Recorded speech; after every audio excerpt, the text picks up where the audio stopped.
Black cat crossing. "How many times have I told you not to take this way?" yells a woman sitting in the back seat of an Uber. "Those wretched animals are everywhere. Just one of those black cats crossed our path. Your luck will run out."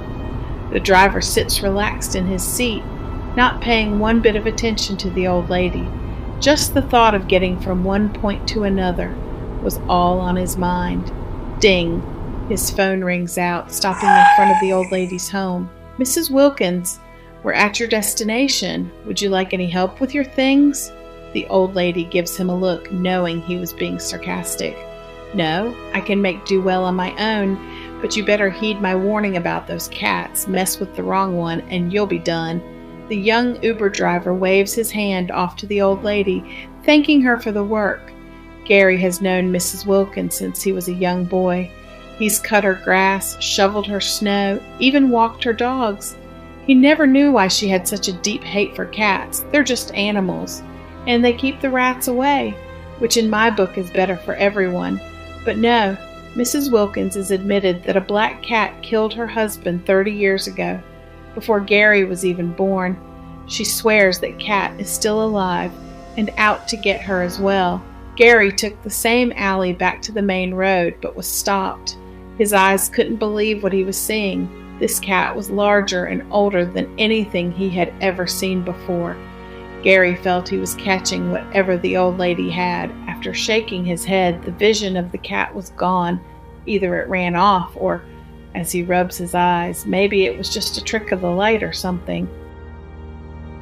Day or two pass after that event. Gary finds himself picking up Mrs. Wilkins once again, but this time decidedly not to take the alleyway. He keeps looking up at the rear view at her. Mrs. Wilkins takes notice of this. "I know you have something to say or ask, so just go ahead and spit it out. I'm not getting any younger." Gary, with a very calming voice, asks, "How did your husband pass away, Mrs. Wilkins?" She was silent and stunned that he would ask how, but she went on to explain. "It was 31 years ago. We had our first dog, Few. Such a good dog." She bows her head in sadness. "One morning my husband let Few out back. When we went to let him back in, we found him dead, had no idea how or when. Thomas walked outside to check on our poor little dear. It was dead. He told me that his neck was broken. We know no one came in through the fence because it's 7 feet tall. You couldn't even see in our yard, and the padlock only used one key that was on Thomas's key ring. One night we thought there was a burglar out back. My husband told me that was impossible, that the gate was locked, and no one could climb the walls of the fence." Gary started to think to himself, that backyard was way too creepy for anyone to want to climb that fence. But she still went on with her story. "Again, I heard what sounded like a crashing sound. This time I told my Thomas that someone was in our backyard, and he needed to chase them away.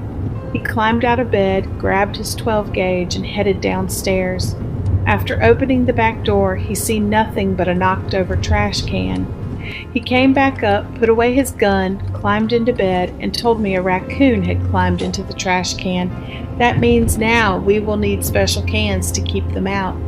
Next day, Jerry climbed into his car to go to the store. That's when I heard it.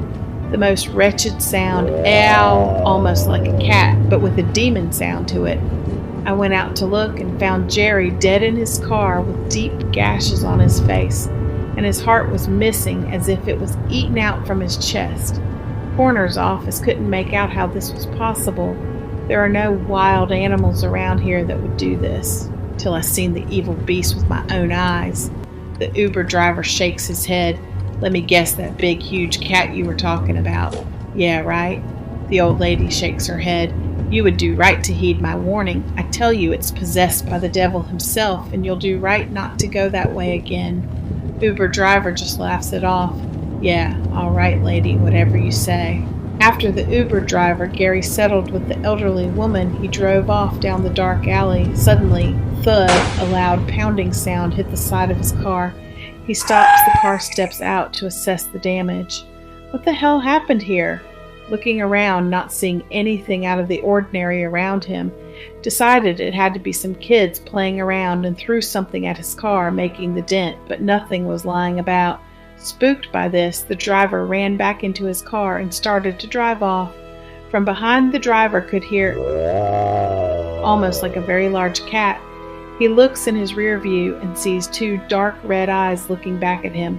Swoosh! A large paw strikes the man as he tried not to crash the car and fighting off an attack. Crash! The driver's door opens as Gary hangs out. "Help!" he whimpers in a soft and almost surrendering tone. Next morning, the police showed up to the scene. One officer looked over at the car and the way it crashed into a telephone pole as glass was shattered about. "Lieutenant, do you think that demon is back?" Lieutenant gives the officer a frown. "Don't say that. This looks like he was dodging something and hit the pole. Unfortunately for him, it killed him. If he would have had airbags, he may have survived the wreck." The officer shook his head. "Hey, we have a clue his last customer was Mrs. Wilkins." Lieutenant raises an eyebrow. "The crazy lady who said a cat killed her husband? No way. It's in his log, sir. Shouldn't we talk to her?" "Nope, I am writing it off as being coincidental. If there was a human-sized black cat running around here, wouldn't you have seen it by now?" The officer looked up, then down the alley and said, "Yeah, I guess you're right." Later that day, a few people decided to look for trouble, wanting a little break and entering with a bit of vandalism to boot. "Mark, you got your crowbar in that bag." "Sure do. Which house are we hitting?" "That old bag's house. She doesn't have no one watching out for her. Top it all off, the cops think she's crazy." Tony looks over to Mark. "Oh, hell no. I'm not going near that house. It's cursed, and not only that, didn't you hear earlier today an Uber driver died just down this alley? It's rumored she was his last customer." Harold, who is normally silent, speaks up. "Tony, if you're afraid, just say so. We'll do this alone." "No, I'm not afraid of that old lady. It is just what happens to someone who is cursed is what I worry about." The three of them work their way down the alley and stand just outside the old lady's fence. "Tony, how the hell do we get over that?" Harold shakes his head. "We're not. We go through it." Taking the crowbar and placing it between two planks of wood, pried them loose, tossing them to the center of the alley. "Come on," waving the two into the yard. The three of them creeped up to the home of Mrs. Wilkins. Tony looks in the window and sees the old lady sleeping on a chair with the TV on. We go through the door. We must be quiet. The three of them silently reach the back door just to come face to face with a pair of red eyes and large sharpened teeth. Tony starts to cry as the old woman opened the back door. "Well, what do we have here? 3 trespassers, and my dear is so hungry. Feed to your heart's content." "Wait, why?" cried out Tony. "You want a reason? I'll give you a few. This is my pet, my protector. My husband was an abuser, and that dog of his was always tripping, biting, and it was a cruel little beast. When I found this beast, I cared for it, and it loved me, anyone who disrespects me or tries to hurt me." The old lady waved her hand and shut the door. Screams could be heard, but no one dared to come to the 3 men's aid.